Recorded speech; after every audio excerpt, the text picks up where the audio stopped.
Hello there. What do you do if you've got a Vauxhall Corsa D and these dials on the dashboard don't light up because their bulbs have blown? Well, you could scrap the car or sell it, but it's far easier to replace the bulbs, and in this video I'll show you how.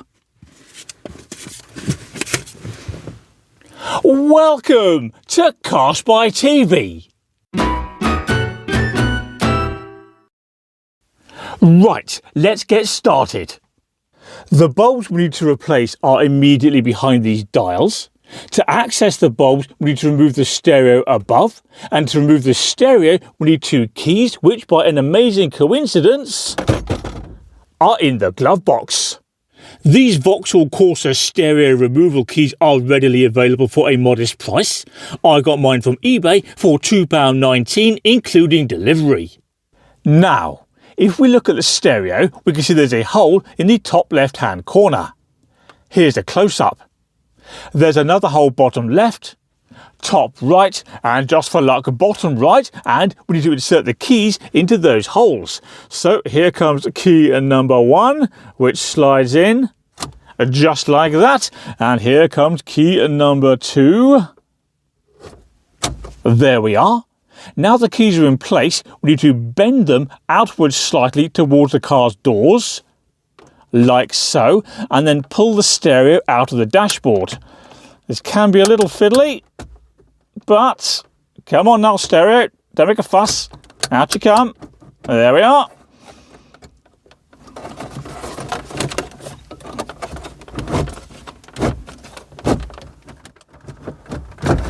There we go.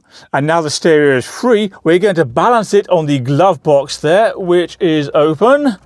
Something like that. And balancing the stereo, rather than completely removing it, means we can leave these cables plugged in at the back. As the cables are still connected, the stereo's still got power from the car's battery, so it shouldn't lose any settings. Which is handy. Next, we need to turn each of these dials all the way to the left. Alright, there's 1, there's 2, and there's 3. And doing that will make it easier to put the unit back together in due course. The next stage is to remove this silver coloured plastic trim, for which we need a plastic prying tool. Now, if we look at the top here, we can see there's a clip there. Alright, and another one there. So we'll grab the prying tool and release those clips. Gently, I suggest, because such things are fragile. Come on now, don't be awkward. There we go. And now that is coming loose quite nicely, so we're going to work our way around the edge until this entire piece of trim pops off. So take your time here to minimise the risk of breaking the clips. There we are, that corner's off. And now there's just one more clip down here somewhere, which will hopefully release without any fuss. Oh, nearly there.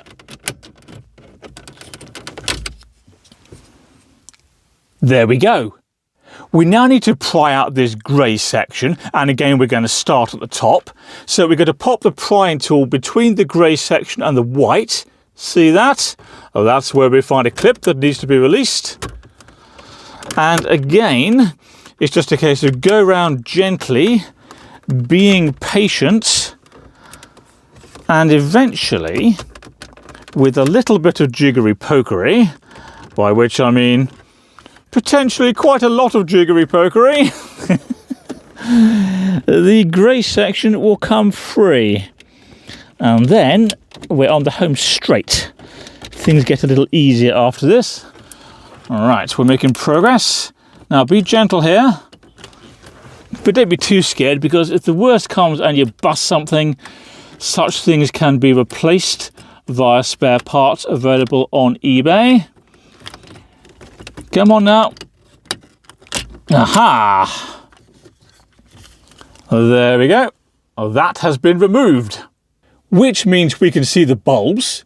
There's one there, and there's one here. And to remove a bulb, simply grab it and pull. Just like that.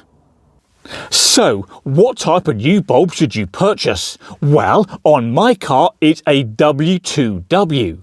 Yours is almost certainly the same, but it's worth double checking. And of course, the new bulb simply slides into position. Next, simply reverse the process I've already shown you to put the car back together.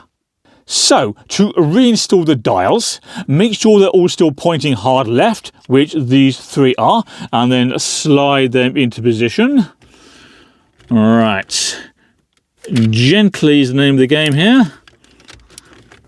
Come on now. Ooh.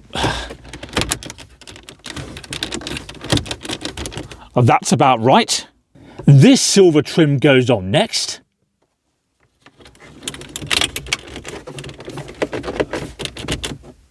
And finally the stereo, which has been patiently waiting on the glove box. And this just pushes back into position, he says, optimistically. Right, why are you being awkward? Not quite lined up, I suspect. There we go, that feels better. Like that. The keys just pull out now. And the job's a good one. Did you know that I'm repeatedly asked how to replace the rear speakers on a Vauxhall Corsa? So I'm going to figure that out and make another video. And while I do that, can you please do me a favour and subscribe to Car Spy TV? That costs you nothing and helps the channel grow, as does clicking like on this video and leaving a comment. And as always, you're welcome to visit carspytv.com if you'd like a look around there. Now, how do we remove this speaker?